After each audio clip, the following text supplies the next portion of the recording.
Rehefa ny malala rehetra amin'ny tompo, aminareo ne ny fahasoavana sy ny fiadanana avy amin'Andriamanitra raintsika sy Jesosy Kristy tompo. Anio alahady 20 aprily 2024, alahady fahaefatra manaraka ny Pasika, alahady izay trotrotsika mbavaka ny asa ny toeram-pamonjena zaza. Ary mbola ibanjinantsika ny lohevitra manao hoe manazava ny mpino ny tompo. Ry havana malala ndeha hiara-mitsangansika hidera sy hanome voninahitra an'Andriamanitra amin'ny fiarahantsika mamaky ny Salamo 9 ary toizantsika amin'ny hira fiderana 427. Tsy pedrakisika raha tsy vita ny vavaka. Hiara-mitsangansika ry havana. Dia ary iombona amin'izao fiderana an'Andriamanitra isika manao hoe Jehova tonaio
vavaka sika ry havana.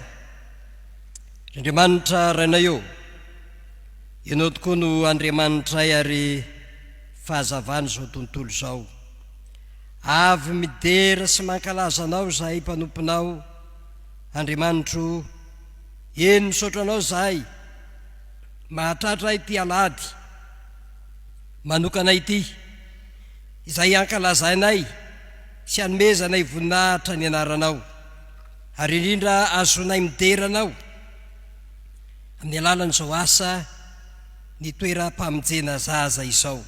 Nahoana tokoa moa izahay Andriamanitro no tsy atsiaro isotra sy ankalaza ary anome voninahitra anao, satria mbola velona tra-pamonjena izahay mahatratra ity andro anio ity.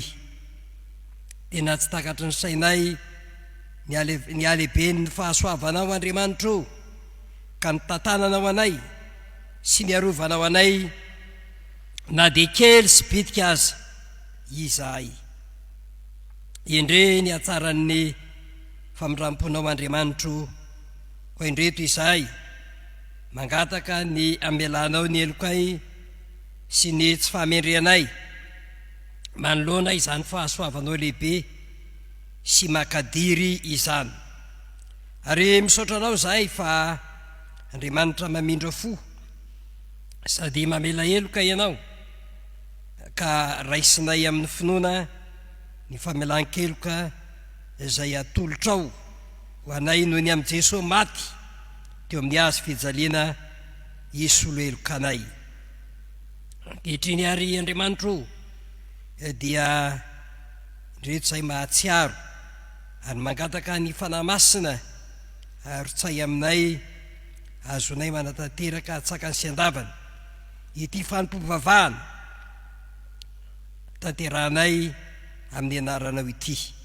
Dia amin'ny anaranao Jesosy Kristy Tomponay no hanononanay izany vavaka izany. Amen. Petraka ianareo ry havana. Ry havana malala, handre ny tenin'Andriamanitra isika, ho fanomboana zany fandrenesantsika ny tenin'Andriamanitra zany dia ny fotoana ho an'ny ankizy sy ny tanora. Toantsika ny hira 2:750 voalohany dia iroso ho amin'ny fanatanterahana zany ny mpanompon'Andriamanitra.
Vavaka isika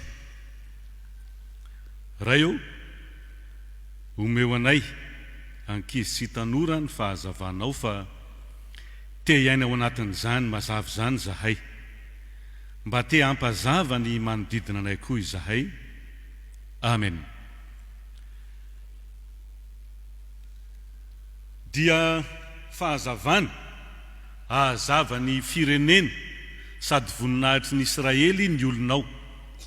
Luka 2:2-7. Izany no tenin'ny soratra masina izay hitondrantsika ity fotoana ho an'ny ankizy sy ny tanora ity androany. Ianareo ankizy sy tanora, mahafantatra ny Jesosy Kristy ve nareo? Eny tompoko na tsy tompoko? Eny tompoko, mahafantatra ny Jesosy Kristy ianareo. Io Jesosy Kristy fantatrareo io no fahazavana. Ary ny afatra dia zao, ampiasao io mazava io Jesosy Kristy io zany ampiasao io mazava io mba hahatonga anareo mazava ianareo aloha ny mila mazava. Zay manatanteraka ny baiky ny Kristy zany a no mazava. Asitsika ohatra, mila manana toetra tsara sy fomba tsara araka ny Kristy isika,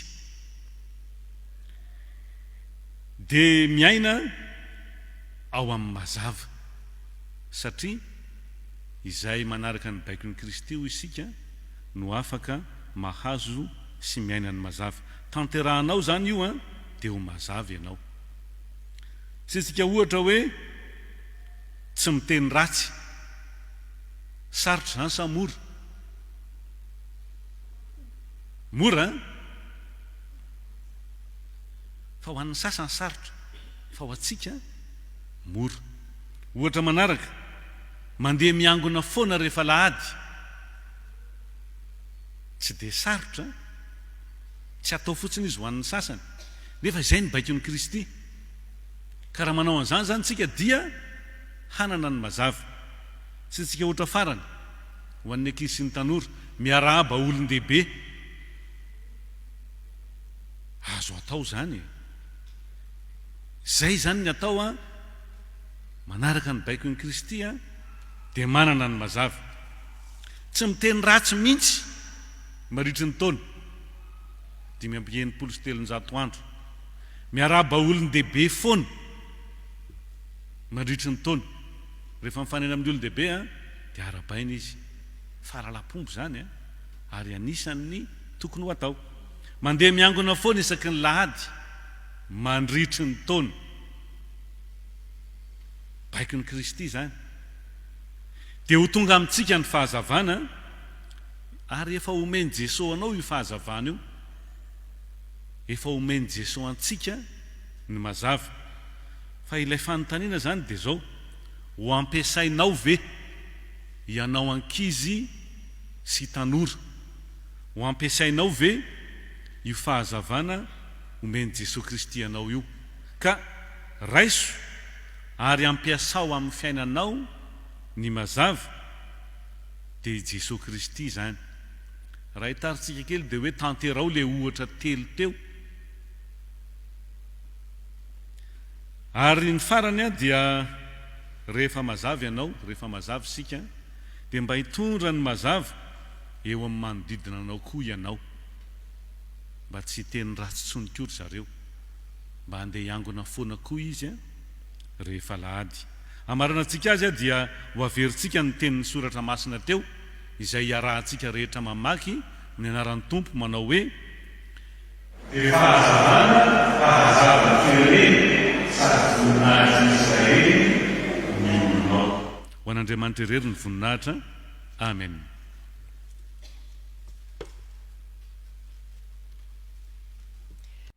Manohy ny fandrenesana ny tenin'Andriamanitra sikariavana milohan'ny vavaka sy famakina misesy ny tenin'Andriamanitra, dia ny hira 227 ny andininy fahefatra no ataontsika.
Vavaka isika, misaotra Jesosy noho ny famoraponao, misaotra noho ny fitantananao, indrindra ny amin'ireo madinika ao, fa Andriamanitra tsara ianao sady mpanao tsara, ianao no miaro sy miazo ireo isan'andro. Ankehitriny dia tonga ny ora sy ny fotoana izay amakiana senoina ny teninao. Ny teninao no manitsy anay, ny teninao no manavao anay, ny teninao no mitaridalana anay. Ko angatana indrindra ny fananao masina mba hitarika anay amin'ny alalan'izany teninao izany, ka tsy ho mpiaim-panadino izahay fa pakatoa ny teninao. Dia ampitombo ny finoanay, aizanay mity ny teninao. Dia mitenena Jehova ho fa voninkiaino izay mpanomponao. Amen. Ry malala ny tompo tonga amin'ny fotoana izay hiainona sy amakiana ny teny soatra masina isika. Ny vaky-teny voalohany izay voalahatra arak'izay hita amin'ny bokyny Genesisy 2:20, ny 9:12 ka hatramin'ny 2:20. Rehefa hita izany dia vakiana amin'ny anaran'ny tompo. Ary hoy Andriamanitra tamin'ny Abrahama: aoka tsy ho ratsy eo masinao ny amin'ny zaza sy ny andevavinao, fa izay rehetra lazainy sara aminao dia ekeo ny teniny fa avy amin'ny Isaka no antsoina izay taranaka ho anao. Nefa ny zanaky ny andevavy kosa dia ataoko firenena satria teraka ao ihany izy. Dia ny fomarana koa Abrahama ka nakamofo sy ny hoditra iray feno rano, ary nomena ny Agara ka napetrany teo antsorony, ary natolony azy koa ny zaza, dia nampandehanana izy mianaka. Lasa nandeha izy ka nirenireny tany amin'ny hevitry Beerseba. Ary rehefa lany ny rano tao amin'ny sy ny hoditra dia nariny tao am-pototry ny hazo kely anankiray ny zaza, dia lasa izy ka napetraka tery lavitra tandrifiny, tokony ho tratsi-pika fa hoy izy: aza mba ho hitako anie izay afa-ty izany zaza. Ary nipetraka tandrifiny izy ka nanandratra ny feony dia nitomany. Ary ren'Andriamanitra ny feon'ny zaza dia niantso any Agara ilay anjelin'Andriamanitra tany an-danitra ka nanao taminy hoe: inona izato manjoanao ry Agara? Aza matahotra fa efa ren'Andriamanitra ny feon'ny zaza eo amin'ny toerana. Mitsangana, ahereno ny zaza ka tantano, fa ataoko firenena lehibe izy. Dia nampahitan'Andriamanitra ny masony Agara, ka nahita lavaka fantsakana izy. Lasa izy dia nameno rano sy ny hoditra ka nampisotro rano ny zaza. Ary nomban'Andriamanitra ny zaza dia nitombo izy. Ary noho ny tany an'efitra izy ka noho ny efa lehibe dia tonga mpandefa tsipika. Ary noho ny tany an'efitra parana izy ka nakany reny vady avy amin'ny tany Egipta izy. Amen. Filazantsara amin'ny Mateo 7:20, 7:10 ka hatramin'ny 5:10. Mateo 7:20, 7:10 ka hatramin'ny 5:10. Rehefa hita dia vakiana amin'ny anaran'i Jesosy. Ary tamin'izany dia nisy zazakely nentina teo amin'i Jesosy mba hametrahany tanany sy hivavahany ho azy. Fa ny mpianany teny mafy ireny. Nefa Jesosy kosa nanao hoe: avelao ny zaza, aza rarana tsy hanantona ahy. Fa nitoa azy ny fanjakan'ny lanitra. Ary noho ny nametraka ny tanany taminy izy dia niala teo. Amen.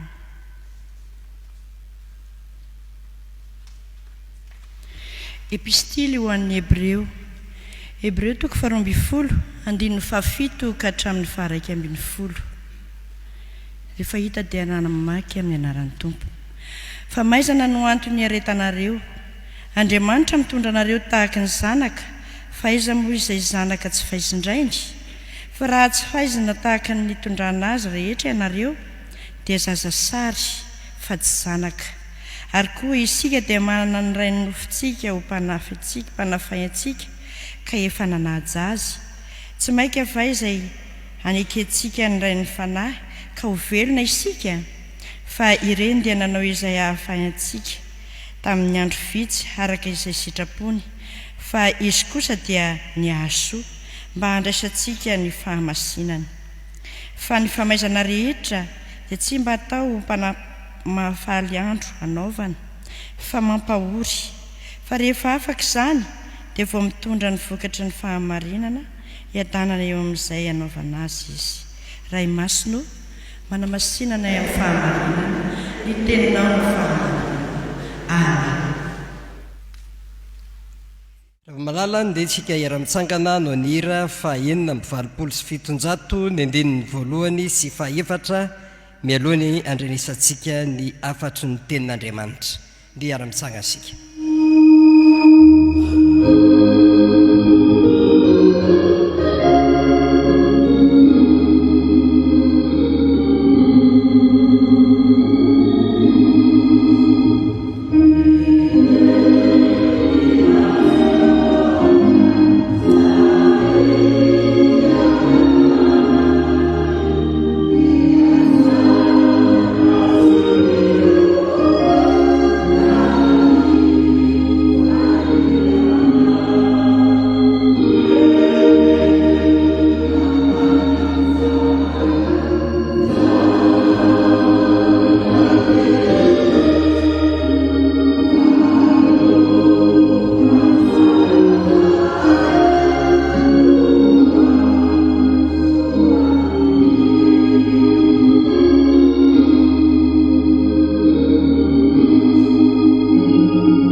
Ho aminareo mandrakariva ny hery hava koa ny fahasoavana sy ny fiadanana fi amin'Andriamanitra ray Jesosy Kristy tompontsika. Amen. Hanapaka betsaka ao am-pontsika ny tenin'i Jesosy Kristy. Alahady natokany fiangonan'i Jesosy Kristy eto Madagasikara hitondrana mibavaka sy hanoanana ny sehatra sa toeram-pamonjena zaza na topaza ity andro ity. Raha miteny isika hoe toeram-pamonjena zaza dia zaza kamboty na zaza marefo no tezaina sy beazina ary kolokoloina ao. Raha ambarary mandritra ity volana aprily ity ny amin'ny hoe manazava ny mpino ny tompo, inona no andrasana amiko sy aminao kristianina, inona no takiana amiko sy anao kristianina ho an'ireo ao amin'ny topaza ireo. Mialoha ary izay hitondrantsika izay andrasana amintsika dia mila mahatsapa sy mahafantatra aloha isika ny hoe inona ny dikany hoe zazakely. Raha miteny zazakely isika dia sokajin'olona miantehitra na miankin-doha amin'ny hafa, na ratsakafo, na rapitafiana, na tranonenana, na fiantohana fiainana, na ny fandehanana, na ny fianarana sy ny sisa. Sokajin'olona marefo no izy tsy afaka mba mandeha irery fa tsy maintsy miantehitra amin'ny manodidina azy, tsy maintsy miankina amin'ny olon-dehibe, ka mila ny olon-dehibe hanampy azy, mila ny olon-dehibe hanoro azy, mila ny olon-dehibe hitarika azy, mila ny olon-dehibe hitondra azy, ary mila ny olon-dehibe hanoana azy sy hamelona azy. Tsy mba manatsafidy izy ny amin'izay lalana tiany ale fa na izay tiany atao, fa izay hitondrany ny olon-dehibe azy no andehanana. Arak'izany dia sokajin'olona mora rebirebena izy na tambatambazana, kanefa koa dia mazava izay ambarany soratra masina ao amin'ny ohabolana 2:22 manao hoe zaro amin'izay lalana tokony aleny iny zaza, ka na rehefa antitra azy izy dia tsy hiala amin'izany. Mazava zany izany teny izany fa arakaraka izay nanabeazana, nanazarana, nitondrana azy no fiainany sy andehanany sy lakizorany. arak'izany ary raha ambarany hoe manazava mpino ny tompo dia andao hojerentsika ireo endrika samihafa misy eo atao amin'ny Matthieu 5:5 ny anjiny 7:12 ka hatramin'ny anjiny 5:5 etsy andaniny nanahoana ny fihetsiky ny mpianatra sy ny manodidina ireto zaza ireto, etsy ankilany nanahoana ny fihetsiky Jesosy Kristy ny amin'ireto zaza ireto. Fihetsiky ny manodidina na ny fihetsiky ny mpianatra eto amin'ny Matthieu 5:12 dia nanakana ny zaza izy, tsy anatona ny Jesosy Kristy. Nanakana ny zaza izy, tsy anatona ny Jesosy Kristy. Tamin'ny fihetsika, tamin'ny teny izay mety ho ambadika dia ny hoe aza elingelenina mihitsy ny tompo ny mpampianatra, aza rebirebeny izy. Manahoana no mety ho endrika isehon'izany fanakanan'izany eo amin'ny fiainantsika andavanandro? Eo ny tsy fanoloran-tena na ny tsy fanatona ny ray aman-dreny an'Andriamanitra. Katekomeny, mpandray ny fanasan'ny tompo, ho mpikambana any amin'ny sampana ao anatin'ny fanavaozantsika, ho dekona, ho mpiandry, ho katekista, ho mpitory-teny. Ary maro aza no te hanilika andraikitra ka ahilika amin'ny hafa ny fitaizana ny zanaka, ahilika amin'ny bebe na ahilika amin'ny dadabe na ahilika amin'ny mpampianatra na ahilika amin'ny sokajy maro samihafa. Ary misy aza ny samanao mihitsy manilika amin'ny fiangonana na ny mahametsiny ny fiangonana ka milaza fa ny fiangonana indray manakana amin'ny fitahiana amin'ny zaza, nefa izy ray aman-dreny tsy miroso, tsy manolo-tena, tsy mandeha any am-piangonana mihitsy. Endrika fanakanana ny fanatonan'ny zaza an'Andriamanitra izany rehetra izany. Ry havana, rehefa nanolotra ny zanany ho amin'ny sakramenta amin'ny batisa ny ray aman-dreny na ny mpiantoka, dia misy ny fanekena izay notononiny. Manaiky izahay manolotra ity zanakay ity ho an'Andriamanitra raitsika, manolotra ny zaza ho an'Andriamanitra. Ny dikany io fanekena io dia hoe manaiky izahay handeha ho any am-piangonana amin'ny fotoana rehetra, manaiky izahay nitaizany fiangonana, nitaizany sampana ny zaza, kanefa tsy ny zaza ihany fa ny ray aman-dreny indrindra. Ao anatin'ny fanekeny batisa ihany koa dia ambarany hoe manaiky izahay ny hivavaka ho azy sy hampianatra azy hivavaka, ary ampiditra azy ho mpianatra sekoly alahady. Ny fitondrana mivavaka sy ny fampianarana mivavaka ny zaza sy ataon'ny ray aman-dreny dia efa endrika fitondrana azy ho ao amin'i Jesosy Kristy. Raha manazava ny mpino ny tompo dia manitsy antsika, mitaona antsika ny amin'ny fetsintsika, manodidina ny zaza, ny manodidina ny akaiky ny zaza, hanolo-tena ho an'ny tompo. Ry havako, mitaona anao ary miantso anao ary ny tompo anio. Raha Jesosy Kristy tokoa no manazava ny lalan'ny mpino, manazava ny mpino, dia ahitsiny ny tenin'Andriamanitra isika amin'ity andro ity. Manahoana ny fihetsikitsika manoloana ny zaza, manahoana ny asa ataontsika manoloana ny zaza, manahoana ny fitenitsika eo anoloan'ny zaza. Inona ny andrasana amintsika? Na ny fanomezana atolotritsika, na ny teny ataontsika, na ny asa ataontsika ho an'ireo tinaiza be azy na karakaraina ary ireo mpanabe eo anivon'ny toeram-pamonjena zaza, dia efa endrika fanoloran-tena lehibe eo anatrehan'ny tompo. Fihetsika faharoa hita eto Matthieu 5:12, ilay ankilany dia ny fihetsiky Jesosy Kristy. Raha nanakana ny manodidina, ny mpianatra sy ny manodidina teo, dia nanahoana ny fihetsiky Jesosy?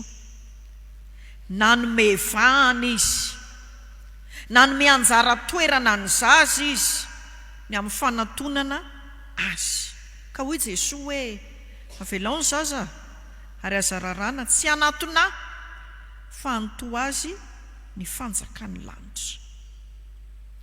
Toa te hanitsy antsika indray ary toa te hanazava antsika Jesosy Kristy fa tsotra marina mahitsy ny zaza. Netony olona teo amin'ny Jesosy Kristy ny zazakely hametrahan-tanana. Tsy voalaza moa eto amin'ity soratra masina ity na ny amin'ny soratra masina hafa ny hoe iza no nitondra ireto zaza ireto, fa ny azo antoka dia izao olon-dehibe. Ny azo antoka dia olon-dehibe ary manana faresen-dahatra ny amin'ny Jesosy Kristy ka mety ho mpiara-monina akaiky ny zaza io, mety ho ny ray aman-dreny ny zaza io. Raha nanitsy sy manazava izany fomba fiheverana ka azona mitaona sy mitarika ny zaza hanatona an' Jesosy izany Jesosy Kristy, dia hoana ny endrika isehony izany eo amin'ny fiainantsika andavanandro. Azo antoka fa olon-dehibe mahafantatra tsara ny Jesosy Kristy sy ny famonjeny sy ny asa efa nataony. Reto olon-dehibe nitondra ny zaza ireto. Hoy ny fomba fiteny malagasy hoe ny ray aman-dreny dia tsy mba hanolo-bato mafana mihitsy ho an'ny zanany. Azo antoka zany fa ireto olon-dehibe nitondra ny zaza ireto dia tsy hampidikizona hitondra ilay zaza ho any amin'ny lalana ratsy akory na ho any amin'ny toe-javatra ratsy, fa ho any amin'ny tsara kokoa. Dia toa ty hampahatsiaro antsika indray ireo fanekena samihafa eo anivon'ny fiangonana, ary indrindraindrindra izay nataony ray aman-dreny teo amin'ny nanoloran'iny zanany ao amin'ny sakramenta amin'ny batisa. Tompona andraikitra voalohany isika olon-dehibe, ray aman-dreny, tompona andraikitra eo amin'ny fiangonana, mpampianatra, hitondra, hitarika, hitaona ireo zaza ireo zazakely ireo ho an'i Jesosy Kristy. Tompona andraikitra isika, hitondra amin'ny-bavaka, ary indrindraindrindra izay hanana ny firaisana feno, fiombonana, fifandraisana matotra ary fifaneraserana amin'ny Jesosy Kristy. Fihetsika roa samihafa no hita tato amin'ny Timothée 4:10 ity.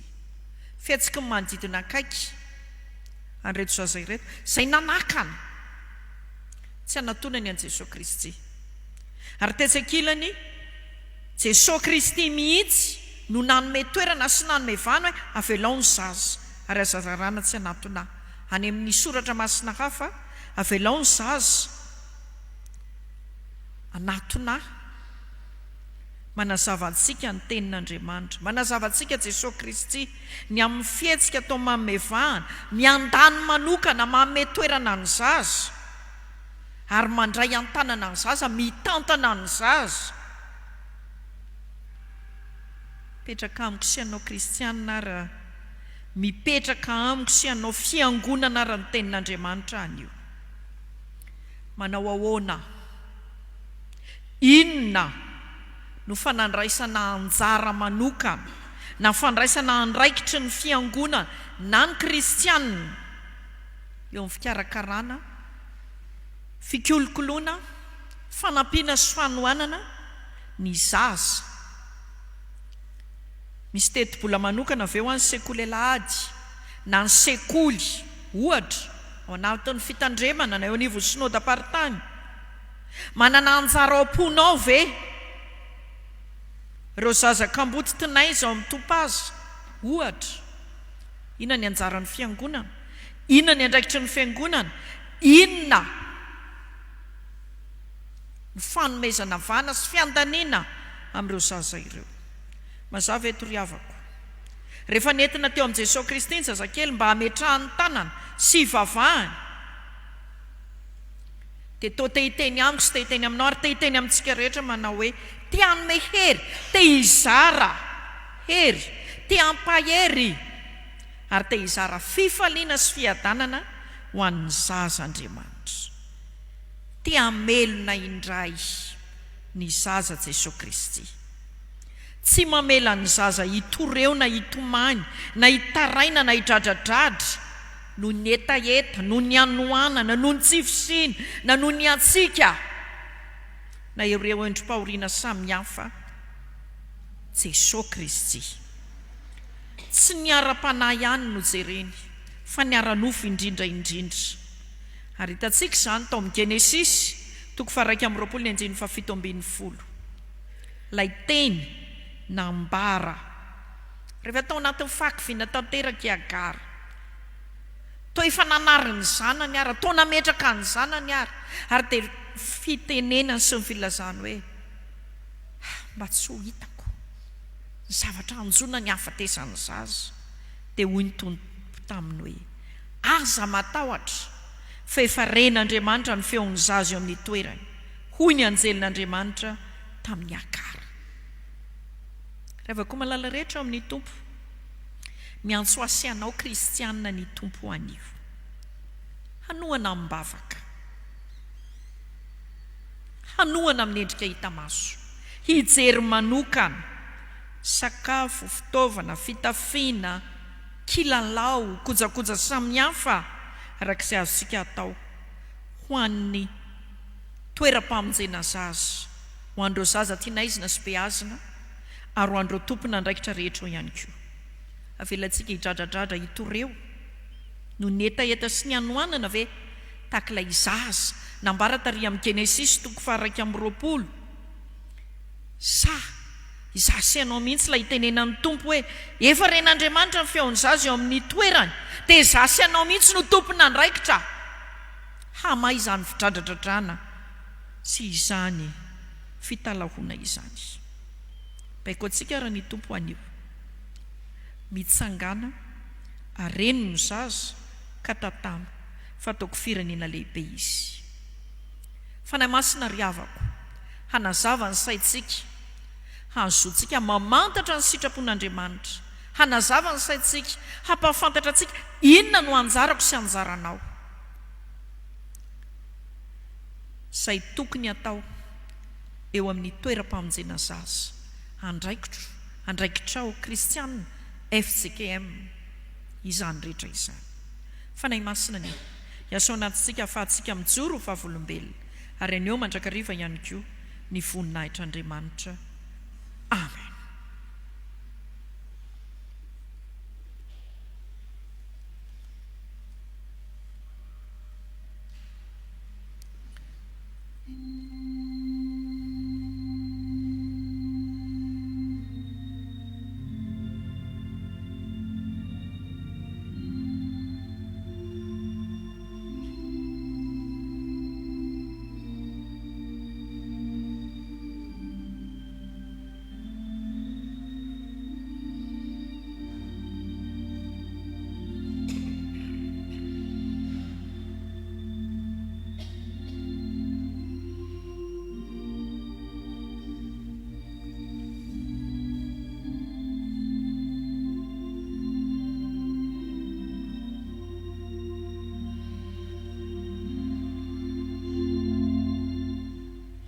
Hivavaka isika. Isaoranay sy omenay voninahitra ianao ry Andriamanitra ray zanaka ary fanahy masina izay ny taona sy ny tarika anay ka tafavoriana eto ankehitriny miaraka misaotra sy midera ary manome voninahitra anao. Makasitraka anao ihany koa zahay fa nomenao ny teninao izay iainanay sy hivelomanay indray. Ny teny aminay ianao, manitsy anay ianao, ny amin'ny fihetsika maro samihafa ataonay, toa manilika, manakana ny zaza, tsy azony manatona anao. Tompo, misaotra anao izay ny amin'ny ohatra tsara omenao, ny hanomezanay anjara toerana ny zaza. Ary ny andaninay amin'ny zaza hijerenay manokana azy ireo tahaka izay nataonao Jesosy Kristy. Jesosy, misaotra anao zahay noho izany teninao izany sy ny fanotsiana fampianarana ataonay eo amin'ny fiainana andavanandro. Ndreto izay kristianina FJKM mametraka ary tsy ho ny renesina ihany ny teninao fa hanavao fanoloran-tena izahay ka hiandany amin'ny zaza manomboka eto, handray an-tanana arak'izay azonay atao manomboka eto, ary hijery manokana ny zaza manomboka eto. Jesosy, asan'ny fiangonanao ny toeram-pamonjena zaza izay entinay ambavaka manokana amin'ity andro ity. Koa ianao any hanome saina ny tompona andraikitra isan-tsokajiny izay kristianina tsirairay avy hahafahanay miatrika arak'izay manandrify anay na ambavaka na amin'ny endrika hita maso. Tompo, aza vela hitoreo sy hidradradratra ny zandrikelinao noho ny anoanana, noho ny atsiky, noho ny etaeta, fa omeo saina izay tsirairay avy azonay manome, manolotra arak'izay azonay atao. Misaotranao sahady zahay. Ny kristianina tsirairay avy, ny isam-pitandremana, ny synodam-paritany dia samy ahatsiaro hanao zava-dehibe. Izao alahady ny topaza izao. Tompo, misaotranao sahady zahay. Apetrakay aminao ary ireo ankizy tianaiza sy beazina eo anivon'ny topaza, ary ny ankizy rehetra naizanaiza misy azy ireny hahatsiaro sy hijery azy manokana ianao ka tonga azy ireo hitombo saina sy tena handrosotia eo anatrehanao Andriamanitra sy eo anatrehan'ny olona. Ao anatin'ny fiomanana amin'ireo fanadinana maro samihafa ankehitriny, na ara-panjakana na isondrotana kilasy, apetraka aminao avokoa izy rehetra ireny, ka ho tanterahinao amin'izy tsirairay avy ny teninao, ho lohany fa tsy ho rambony ary ho voalohany fa tsy ho farany. Apetraka aminao ny fiainan'ny topaza amin'ny antsipiriany pitika indrindra.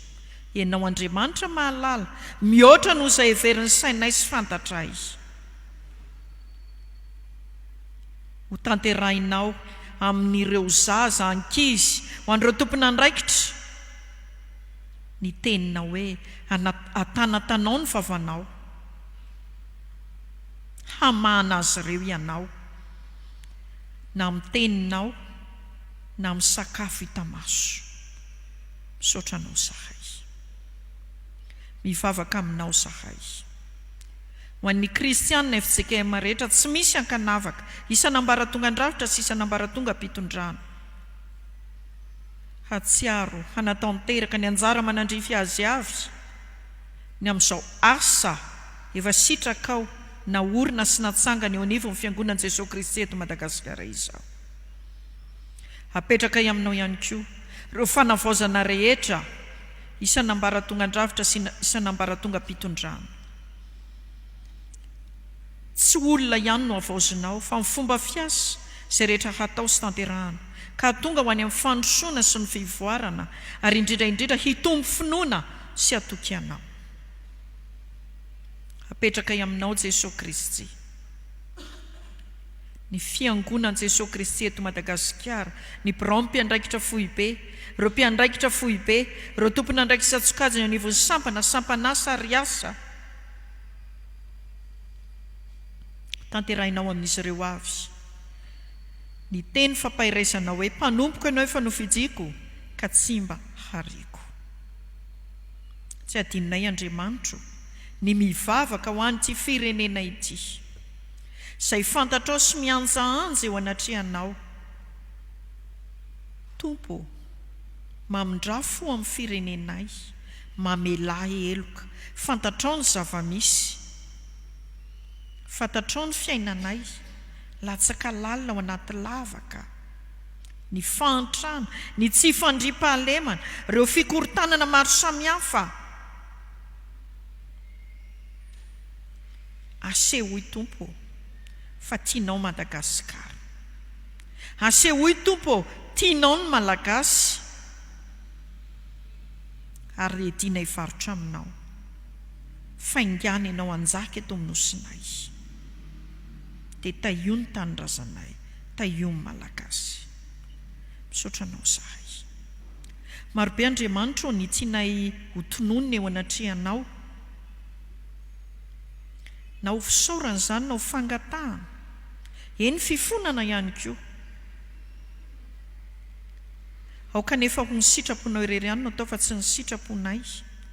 Koa ny vavaka rehetra na sandratra teo anatrehanao, dia sitrakay raha faranana amin'ilay vavaka nampianarinao anay manao hoe: Rainay ho izay miratra, amasina ny ianaranao, tonga ny fanjakana, atao ilay sitraponao etsy an-tany amin'ny misy anasazy ary maminany eoka tahaka ny amin'ilay izy eoka, ary aza mitona ny mafatapana fa manafana ianatsy, manao fanjakana sy ny eto ary nyfinahitra mandrakizay. Irahantsika manao ry havana ny ira fanampiny 7:50.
dia raha-mitsangasika hiara-manonona ny fanekem-ponoana izay mbona antsika amin'ny fiangonana manera ny zao tontolo izao, ka ny fanekem-ponoana izay tanterahan'ireo mpino miara-belona tamin'ny tompo na ny fanekem-ponoana larana fahaefatra no imbonantsika manao hoe: manambara ny finoantsika ny Jesosy Kristy isika, dia araka ny teny nataony Jaona mpanao batisa hoe: ino ny zanak'Andriamanitra izay manesitra ny fahotana zao tontolo izao.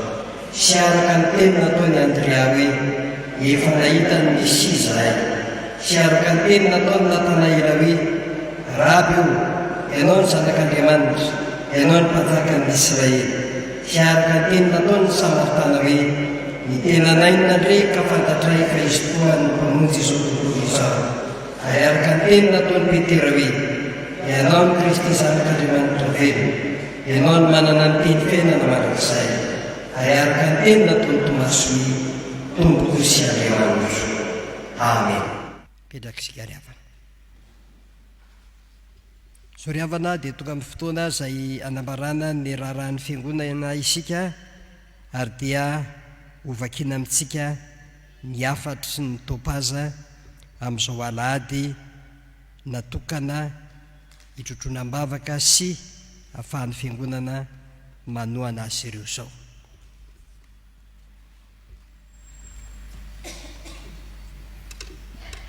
Toy izao ry havana ny afatra avy amin'ny topaza: mitsangana areno ny zaza ka tantano. Ao amin'ny Genesisy 1:20. Anio alahady 27 aprily taona 2022. Alahady faefatra hitondrantsika ny lohahevitra manao hoe manazava ny mpino ny tompo. Manona ny fiadanan'ny tompo aminareo rehetra. Ry havana, manohy ny asan'ireo misionera protestanta frantsay izay nanorina ny asa topaza ny fiangonan'i Jesosy Kristy eto Madagasikara, ka andraisany an-tanana hatramin'ny madiniky ny tompo tsy mba manana mpiay araka ny afatra izy ireo amin'ny fiangonana tamin'izany. Amin'ny Filemona 1:1-20. Noho ny fatokiko fa anaiky anao no anoratako aminao, ka fantatro fa anao mihoatra noho izay lazaiko aza ianao. Feno 20 taona amin'ny ty taona 2024 teny fiorenan'ny topaza FJKM raha tany amin'ny faritry ny Vonizongo no nanorenan'ireo misionera protestanta frantsay azy ny taona 1770. Zaza mena vava sy ankizy malagasy latsaky ny 5 taona avy amin'ny faritra maro eto Madagasikara no raisintsika an-tanana araka ny didim-pitsarana fanolorana ataon'ny fanjakana. Zaza kamboty sy zaza ny laozana avokoa ireo tezaintsika amin'ny fomba FJKM ireo. Tsy mora ny fanabeazana ireo ankizy tanora izay miisa 50 ankehitriny, ka mangataka hatrany ny hitondrantsika ambavaka mandrakariva ny fitoerana manontolo, indrindra amin'ny fiatrehantsika izao vanim-potoana sarotra izao, na eo amin'ny lafin'ny vidim-piainana izany na amin'ny fanabeazana sy ny fiainam-piarahamonina manontolo. Anio alahady 27 aprily no andro natokan'ny FJKM hitondranam-bavaka izany asa izany, koa mampatsiahy atsika hatrany amin'ny adidy fanaontsika ho azy ireo. Mankasitraka sahady ho anareo fiangonana, sampanasa, fianakaviana ny amin'ny tsy fanadinoana azy ireo mandrakariva. Ho fanampiana eo amin'ny favitantena ara-tsakafo dia miezaka manao asa fambolena eny Vonizongo ny topaza, ary manatsara trano koa ireo fotodrafitrasa ho fahatsiarovana trano ny loharano iaviana. Mahatratra 20 hektara ny velaran'ny toerana eny, koa manainga antsika rehetra izay afaka nampy na amin'ny fambolena na amin'ny fanatsarana ny fotodrafitrasa izay toerana ihany koa isindan'ireo ankizy amin'ny fotoam-pialatsasatry ny mpianatra. Mankasitraka indrindra ry havana ary manao velomanareo amin'ny anaran'ny tompo. Ny fianakaviam-ben'ny topaza FJKM. Dia hoy Jesosy taminy fa anoary ny ondrikeliko ao amin'ny Jaona 1:20. Ny filoha Randrianja voangy, ny tale rakoto arivony tantely. Dia ho an'Andriamanitra irery amin'ny voninahitra. Amen. Anatanteraka ny rakitra isika ry havana. Ira fanampiny 7:30 ano matao ary dia ho tatazana ny rakitra ao anatin'izany. Tsarovy mandrakariva fa izay manome amin'ny fifaliana no tian'ny tompo.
mitsangasika nonira fa 570 andin'ny faharoa ho fanoloratsika ny rakitra.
Pitsakanany sikariavana ny manao nira fa 520 andin'ny voalohany sy fahadimy dia andray nitsodrano sika.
Tadiraka aminareo ry havana ny tsodrano tononina aminaran'ny tompontsika. Aza matahotra ry ilay malala koa indrindra fiadanana ane ho anao mahereza eny mahereza. Amen. Petraka manao fahavaka mangina isika. N'Andriamanitra irery ny voninahitra amin'ny anaran'ny Ray sy ny Zanaka ary ny Fanahy Masina. Amen.